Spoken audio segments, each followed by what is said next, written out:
बाकी प्रदेशों की तरह महाराष्ट्र कांग्रेस में भी आप कह सकते हैं कि एक शख्स को अगर टिकट मिलती है तो दूसरे शख्स की जो नाराजगी है उसको दूर करने में काफी वक्त लग जाता है, जिससे कैंपेन जो है वो हैम्पर होता हुआ दिखता है। ऐसी हालात मुंबई में देखने के लिए भी मिल रही है। हालांकि मुंबई जैसे शहर में अभी तक सिर्फ एक ही लोकसभा कैंडिडेट जो है वो कांग्रेस अनाउंस कर पाई है। वर्षा गायकवाड़ जो कि मुंबई की प्रेसिडेंट है, उनको खुद नॉर्थ आप कह सकते हैं नॉर्थ सेंट्रल जो कॉन्स्टिट्यूएंसी है मुंबई की, वहां से उम्मीदवारी दी गई है। उनके सामने बीजेपी ने उज्जवल निकम जो कि जाने माने वकील है उनको उम्मीदवारी दी है।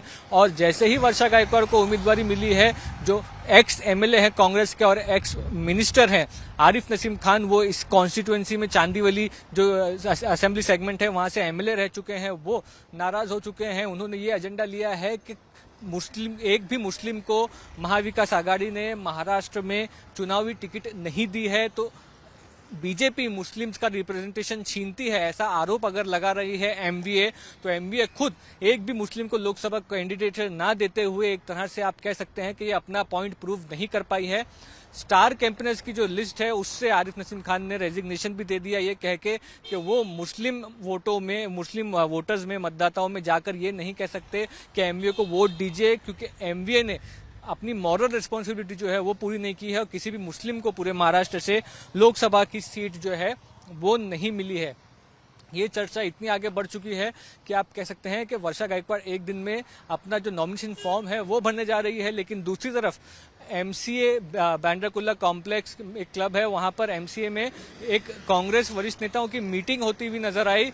ये मीटिंग में आरिफ नसीम खान थे और बीजेपी के आप कह सकते हैं कि माफ कीजिएगा कांग्रेस के जो मुंबई के एक्स प्रेसिडेंट रहे हैं भाई जगताप, वो यहाँ पर मौजूद थे। उसके साथ साथ चंद्रकांत हांडुरे जो है वो कांग्रेस के राज्यसभा के सदस्य है वो मौजूद थे। सुरेश शेट्टी कांग्रेस के नेता है वो मौजूद थे। तो ये 4 से 5 जो कांग्रेस के नेता हैं ये एमसीए क्लब में मुंबई में मिलते हैं और क्योंकि आरिफ नसीम खान वर्षा गायकवाड़ की उम्मीदवारी का विरोध कर रहे हैं, इसलिए ये बात जताई जाती है कि कहीं ना कहीं आरिफ नसीम खान को पैसिफाई करने के लिए ये मीटिंग जो है वो बुलाई गई थी। लेकिन ये भी कहा गया कि सभी लोग जो है आप कह सकते हैं एक तरह से वर्षा गायकवाड़ को अपोज जो कर रहे हैं वो लोग इस मीटिंग में मौजूद थे। चंद्रकांत हांडुरे जो कि अब राज्यसभा एमपी हैं कांग्रेस की तरफ से, उन्होंने मीडिया से बात करते हुए मीटिंग के बाद ये कहा कि एमएलसी इलेक्शन जब हुआ था महाराष्ट्र में तब उनकी हार हुई थी, उसके बाद भी उन्होंने उम्मीद नहीं छोड़ी और उसके बाद पार्टी ने उनको राज्यसभा का सदस्यत्व दिया। तो यानी कि अगर पार्टी के साथ आप रहेंगे, लॉयल रहेंगे तो कुछ ना कुछ आपको हासिल होगा, ऐसी बात उन्होंने आरिफ नसीम खान को समझाने की कोशिश की है। अब आरिफ नसीम खान मानते हैं या नहीं, ये कांग्रेस के सामने बड़ा सवाल है, क्योंकि आप कह सकते हैं कि सांगली की सीट को लेकर के जो बवाल महाराष्ट्र में देखा गया था महाविकास आघाड़ी में, उसी तरह की चीज कांग्रेस में फिर से एक बार इंटरनल राइवलरी जो है लीडर्स के बीच में वो दिखती नजर आ रही है लोकसभा चुनाव में। और आरिफ नसीम खान अब जो विरोध है वो विरोध प्रदर्शन कर रहे हैं। कब तक ये विरोध प्रदर्शन रहता है और ये क्या इससे नॉर्थ सेंट्रल जो सीट है उस पर कांग्रेस की कैंडिडेट वर्षा गायकवाड़ को इम्पैक्ट होता है, ये एक बड़ा सवाल यहाँ पर दिख रहा है।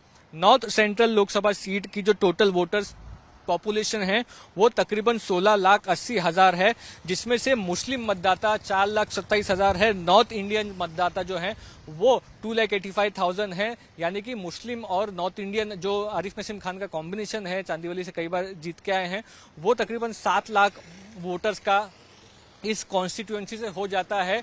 आप कह सकते हैं कि क्या ये वोटर्स आरिफ नसीम खान एक आप कांग्रेस के खिलाफ ले जा सकते हैं या वो वोट नहीं करे, इस तरह की परिस्थिति आप कह सकते हैं पैदा कर सकते हैं क्या? तो ये एक बड़ा थ्रेट आप कह सकते हैं इस वक्त कांग्रेस में दिख रहा है, जिसे इंटरनल राइवलरी आप कह सकते हैं। एक कैंडिडेट डिक्लेयर किया गया है, नॉर्थ मुंबई का कैंडिडेट तो अभी तक डिक्लेयर भी नहीं हुआ है, नॉर्थ सेंट्रल मुंबई में कैंडिडेट से डिक्लेयर किया गया है, जिसके बाद ये कॉन्ट्रोवर्सी जो है वो शुरू हो चुकी है। आरिफ नसीम खान आप कह सकते हैं कि विरोध कर रहे हैं, नाराज चल रहे हैं। उनका कहना है कि ये सीट उनको प्रॉमिस की गई थी लेकिन दी नहीं गई है। नॉर्थ सेंट्रल मुंबई में जो मराठी पॉपुलेशन है वो भी काफी ज्यादा है, तकरीबन 5,60,000 जो मतदाता हैं वो मराठी पॉपुलेशन के है। इसीलिए जिस दिन वर्षा गायकवाड़ को नॉमिनेशन मिला उस दिन वो मातोश्री गई, उद्धव ठाकरे से उन्होंने मुलाकात की। ये जो मराठी वोट्स हैं ये कहीं ना कहीं उनकी तरफ, वर्षा गायकवाड़ की तरफ ट्रांसफर हो, कांग्रेस की तरफ ट्रांसफर हो, इसकी कोशिश जो है वो वर्षा गायकवाड़ कर रही है। गुजराती वोटर्स 1,76,000 है south Indian voters, north central constituency में 1,10,000 है, 77,000 क्रिश्चियन मतदाता है।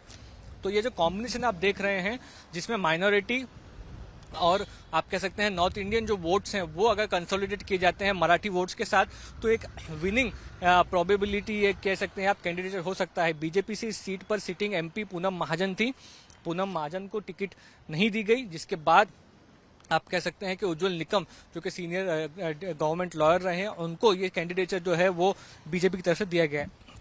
वर्षा गायकवाड़ वर्सेस उज्जवल निकम, ऐसी ये फाइट है। इस फाइट में आगे क्या होगा ये एक बड़ा सवाल निकता नजर आ रहा है, खासकर मुंबई कांग्रेस के सामने। अब नॉर्थ मुंबई का जब कैंडिडेट अनाउंस होगा तो क्या फिर से विवाद होगा?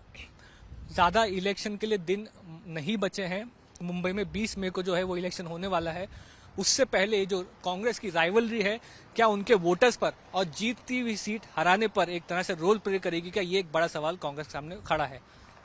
नितिन वन्ने के साथ चुनाव आज तक के लिए मुस्तफा शेख, मुंबई।